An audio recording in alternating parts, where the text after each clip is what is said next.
The morning was quiet until 14 black SUVs rolled toward my ranch gate. Leading them was the HOA president, wearing a smile that promised trouble. She believed intimidation would force me to surrender my home. She had absolutely no idea whose property she had just invaded. Without introducing herself, Karen shouted that I was being removed immediately. Her security team marched toward my front porch like they owned the land. The neighbors gathered outside, expecting another easy HOA victory. I simply smiled and waited for them to make the first mistake. Karen waved a stack of papers and claimed the HOA had full authority. She ordered her men to break down my front door if necessary. Not one of them asked whether those documents were even legal. That blind confidence would soon cost them everything. The first security officer kicked my front door without hesitation, would splinter across the porch as they forced their way inside. Karen watched proudly, convinced she had already won. Hidden security cameras quietly recorded every second. My living room became their crime scene within seconds. Cabinets were opened, drawers dumped, and furniture pushed aside. Karen demanded they find my safe no matter the damage. She never realized every illegal action was building my case. One officer finally rolled my heavy steel safe toward the front door. Karen laughed as if she'd uncovered hidden treasure. She proudly announced that everything inside now belonged to the HOA. That sentence would become the biggest mistake of her career. Instead of arguing, I reached into my pocket and made one phone call. I didn't call a lawyer. I didn't call local police. I called the people Karen feared most. Karen mocked me as she signed more paperwork.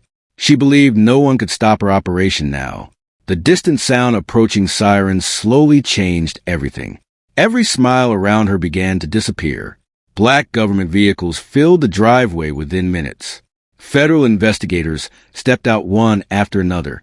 Karen's confident expression instantly turned into confusion. She suddenly realized this wasn't an ordinary homeowner. I calmly opened my jacket and revealed my official credentials. Silence spread across the entire property. The lead investigator saluted before walking toward me. Karen finally understood she had broken into the home of the man leading the state's anti-corruption unit. The lead investigator walked straight past Karen without saying a word. Instead, he shook my hand and asked for the evidence. Karen's confidence vanished the moment she realized they already knew my name. The investigation had officially begun. I handed over security footage from every camera around the property.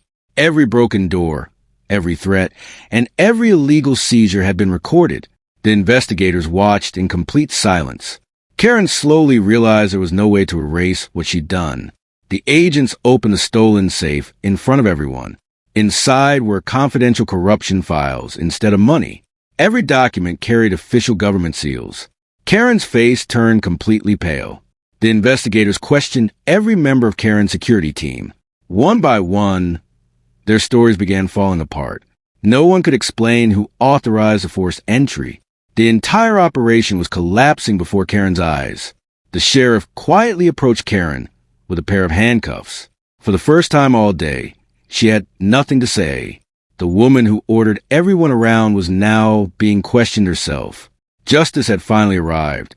Investigators loaded boxes of HOA records into government vehicles. Years of hidden corruption were finally coming to light. Karen watched helplessly as every secret disappeared down the driveway. The raid had completely reversed. News crews arrived before sunset. Cameras captured the shocking reversal that no one expected. The story spread across the entire state within hours. Karen's reputation collapsed overnight. The damaged front door was already being repaired.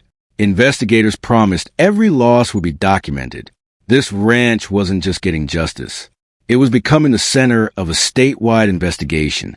Karen was escorted into a government vehicle as neighbors watched silently. The same people who once feared her now witnessed her downfall.